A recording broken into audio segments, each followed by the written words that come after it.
Welcome to Daily Life in the Past. Here, we explore how ordinary people lived before modern technology and comfort shaped everyday life. If you enjoy learning about the past, feel free to leave a comment and let us know where you are watching from. And if you would like to support the channel, a like or subscription is always appreciated. For most of human history, darkness was not a setting. It was a system that shaped time, work, travel, safety, and social rules. Today, many people think of night as a simple change on a clock. Lamps switch on, streets glow, screens shine. But for earlier societies, darkness had real power because light was scarce, costly, and weak. To understand everyday life before widespread artificial lighting, we need to understand three basic facts. First, most people lived with only a small circle of usable light. Second, producing light required constant fuel and labor. Third, once the sun went down, the risks of moving and working rose sharply, while the ability to respond to danger dropped. This is a documentary explanation of how constant darkness shaped daily routines, movement, work, and safety from ancient times through the early industrial era, before electric light became common. Light was not a background convenience. It was an item you had to make, carry, protect, and pay for. In many places, the brightest and most reliable light was the sky. Daylight was the main tool for seeing. Twilight offered a short window to finish tasks.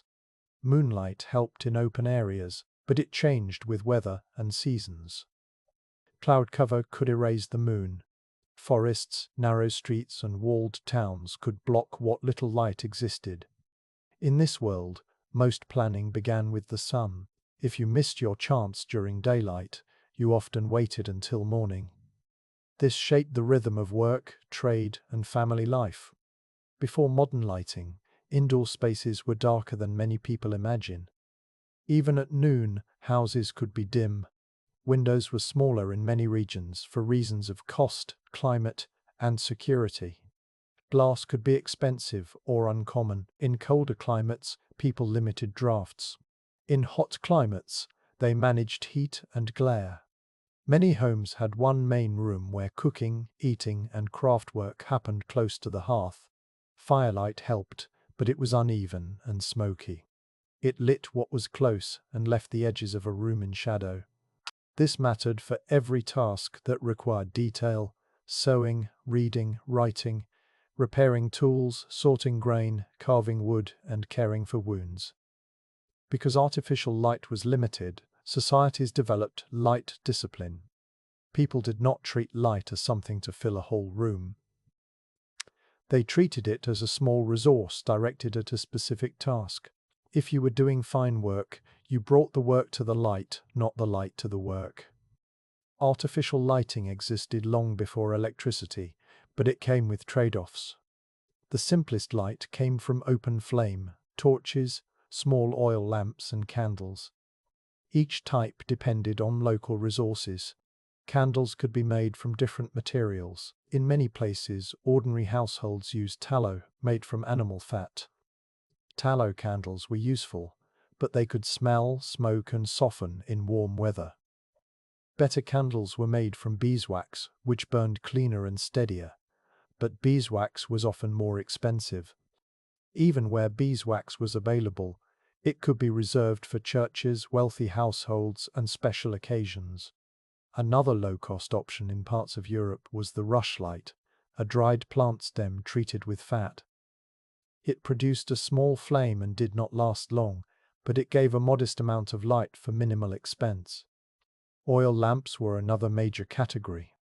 These depended on oils like olive oil, fish oil, whale oil, or other plant and animal oils, depending on region and era. Lamps could give steadier light than some candles, but oil also had to be produced, stored, and carried. Wicks needed trimming. Lamps could spill. Smoke and soot were common. All these methods share a key point: the light output was low. Many households had only one active light source at a time, sometimes two in a larger home. Lighting an entire interior was unusual for ordinary people. This created a different indoor geography. People gathered close to the light. The rest of the room stayed dark. Shadows were normal, and moving around inside at night required memory of the space. But darkness was not only about visibility. Fire itself was a danger. Before modern building codes, many towns were built with timber and thatch or other flammable materials. Indoor flames increased the risk of house fires, which could spread quickly through dense neighborhoods. That risk shaped social rules and local law. Many European towns had evening bell traditions related to shutting down the day. The word curfew originally referred to an evening bell connected to covering or managing fires, reflecting the fear that unattended flames could start disasters in tightly packed settlements. Over time, these bells also became signals for regulating night activity and movement. Even without formal rules, ordinary caution created informal curfews.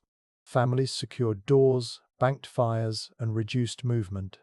Town gates could close, shops shut. Taverns and inns might remain active, but the pattern of public life narrowed. Once darkness fell, movement became slower and more expensive. If you left home after dusk, you needed a light source. That meant carrying a lantern, a torch, or a candle protected by a lantern frame. This required fuel and attention.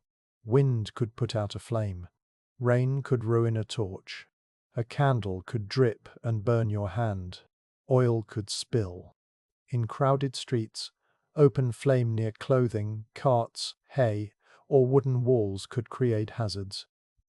In cities, some early forms of street lighting existed in certain times and places, but it was limited. Some streets had lamps, but not every street, and not all night. In many places, even where street lamps were used, they might be seasonal or required only during the darkest part of the year. In rural areas, darkness could be deeper. There were fewer reflective surfaces, fewer fires visible in the distance, and fewer people nearby to help if something went wrong. Roads were also different. Many were unpaved and could become mud in wet seasons. Ditches, ruts, and loose stones were common. Bridges could be narrow and poorly marked. Without strong light, a simple misstep could mean injury. Because of these realities, long-distance travel was often planned around daylight. Travelers aimed to reach an inn, a village, or a known stopping point before night. The distance you could safely travel in a day depended on the season. In winter, days were shorter and travelers had less time. This is one reason many pre-modern societies placed importance on hospitality customs, inns, and way stations. If darkness caught you in the wrong place, you could be forced to choose between continuing in poor visibility or stopping without shelter. Darkness also shaped work. Many forms of labor were simply harder at night. Farming tasks like plowing, harvesting, and herding depend on seeing terrain and animals clearly. Craft work like weaving, tailoring, or tool making requires close attention to detail and often steady hands. Poor light reduced quality and increased mistakes. In households, the workday did not end with sunset, but it changed. Evening tasks tended to shift toward work that could be done near the hearth or without fine detail, preparing food, maintaining tools, mending simple items, twisting rope, telling accounts from memory, or planning the next day. Some crafts could continue by lamplight, but lighting costs limited how long most people could keep working. Lighting also influenced education and reading. Reading and writing are possible by candle or lamp, but they demand steady light. For many households, using a candle for long reading sessions competed directly with other needs, because that candle represented money, materials, and time. This meant that in many periods, even literate people did not read at night as a normal habit.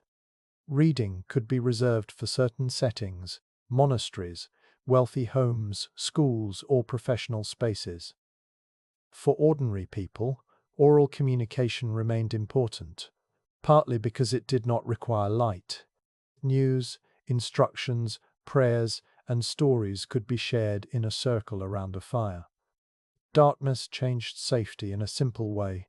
It reduced detection and increased uncertainty. In daylight, neighbors can see what is happening.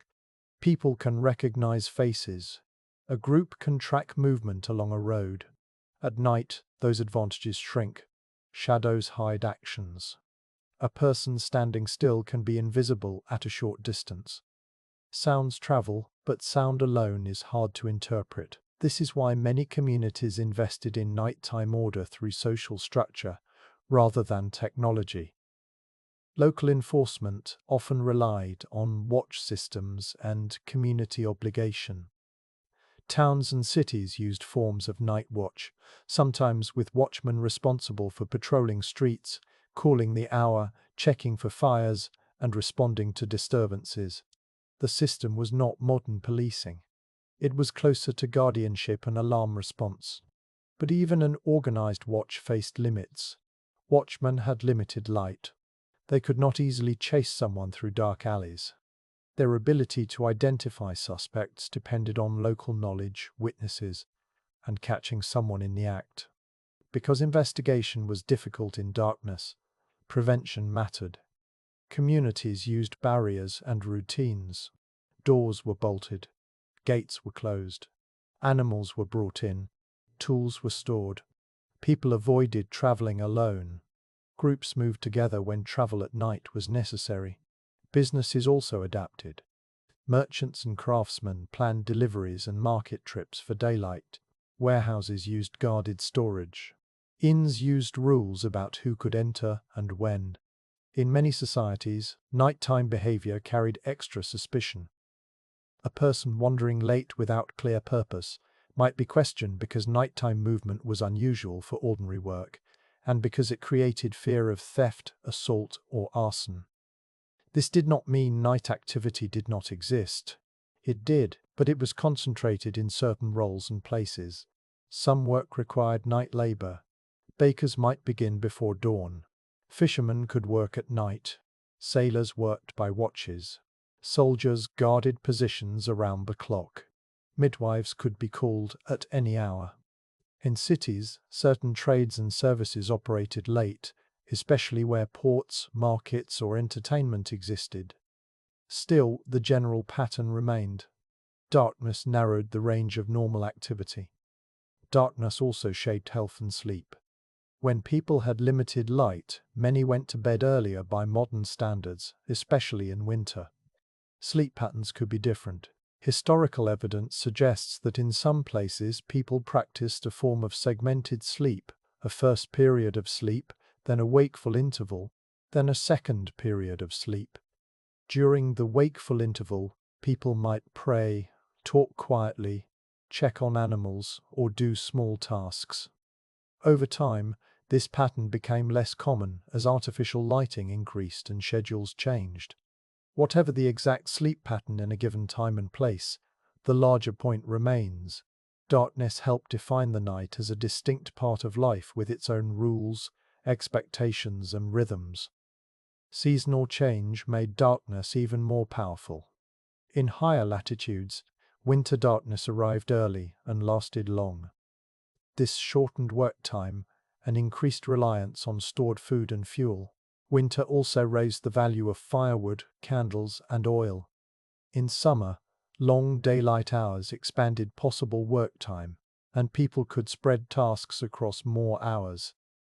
Evening twilight lasted longer in some regions. Even so, complete darkness still arrived, and without strong artificial light, the world still closed down. The cost of light mattered at every level. For households, lighting was part of the household economy, like food and clothing. If you used 2 candles every evening instead of 1, you doubled that part of your expense. If you burned lamp oil longer, you used more oil, more wicks, and more time maintaining the lamp. This influenced social habits. Gatherings often clustered in fewer rooms, with more people sharing the same light. Homes could host visitors in the evening, but the event would be shaped by lighting limits. The conversation circle would sit close. Tasks would be arranged around the brightest flame. Public venues, where they existed, made economic choices too. Taverns, coffee houses, theatres, and meeting rooms spent money on lighting to extend business into the night. This helped create an evening economy in some cities. But it also created class differences, because only some spaces could afford to be brightly lit. In the 18th and 19th centuries, cities began to change this balance through new lighting systems. First came improvements in organized street lighting. Even before gas, some cities used oil lamps along important streets. But these systems were limited and often not bright. Then gas lighting spread in major cities in the early 19th century. Gas lamps were far brighter than older street lamps, and they could be supplied through piped networks. This was not an instant transformation everywhere, but in the places where gas lighting expanded, it made nighttime streets more usable for travel and commerce. Gas also changed indoor life, especially once it entered homes and businesses.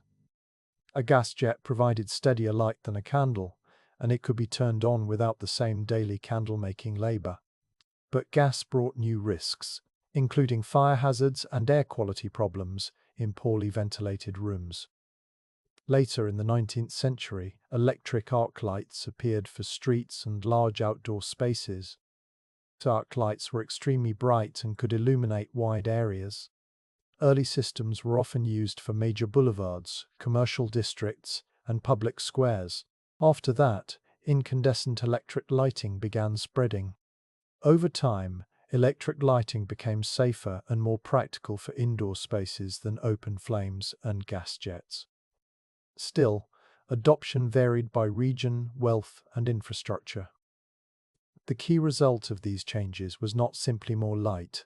It was a shift in how societies organized time. When light became easier to produce, night became less separate from day. Work hours expanded in some industries. Shops stayed open later. Printing, clerical work, and study could continue into the evening with less strain and expense. Streets became easier to navigate after dark. The old system of tightly bounded night activity began to loosen. But to understand what changed, it helps to restate what darkness had been doing all along. Darkness acted as a daily boundary. It limited how far you could travel. It restricted how much detailed work you could do. It increased the danger of accidents and fire. It reduced the ability of communities to detect crime and respond quickly. It pushed people into routines that favored daylight, local knowledge, and shared spaces. It also shaped rules and authority. Where visibility is low, enforcement tends to rely more on prevention and control of movement than on investigation after the fact. When you cannot easily identify a person in the dark, you focus on who is allowed to be out, where, and why. This is one reason nighttime regulations appear across many historical settings: gate closures, watch patrols, bell signals, and limits on open flames. These systems were not identical everywhere. They varied by culture, geography, and time. But the practical problem was the same. In a world without widespread artificial lighting, darkness reduced information. And when information drops, uncertainty rises. People respond to uncertainty with routine. They arrange tasks so that essential work happens during daylight. They store what they will need at night within reach. They keep the household together. They plan travel carefully. They build social systems that discourage nighttime disorder. In daily life, this produced a strong pattern. Before dawn, some people rose early to use the first light. Midday was the most productive period for detail work. Late afternoon was a push to finish outdoor tasks. Twilight was used for closing routines, feeding animals, carrying water, securing tools. Night was a time for rest, indoor maintenance, conversation, prayer, and limited work close to the hearth. In cities, there might be pockets of late activity, but even there the boundary remained visible in the way streets thinned, gates shut, and lights became fewer as you moved away from main roads. In rural areas, the boundary was even stronger. When darkness fell, the usable world shrank to what your fire could reach. Understanding that helps explain many features of older life that might seem strange today. Why did people cluster in one room? Because light and heat were concentrated. Why did many tasks feel seasonal? Because daylight length mattered. Why did local customs and bells matter? Because time signals and routines helped manage risk. Why did inns and safe lodging matter? Because night travel was costly and dangerous. Why were fires so carefully managed? Because one mistake could destroy a neighborhood. Darkness was not only an absence of light, it was a condition that shaped the design of homes, the layout of towns, the timing of work, and the structure of social order. When electric light finally became common, it did more than brighten rooms. It weakened a boundary that had guided human life for thousands of years. The world did not become fully safe at night, and crime did not disappear. But the basic operating conditions changed. Visibility improved. Hours expanded. Movement became easier. The night stopped being a hard limit and became another part of the day. To picture the earlier world accurately, imagine not a romantic darkness, but a practical one. A darkness that makes simple tasks slower. A darkness that forces choices about fuel. A darkness that shapes law and custom.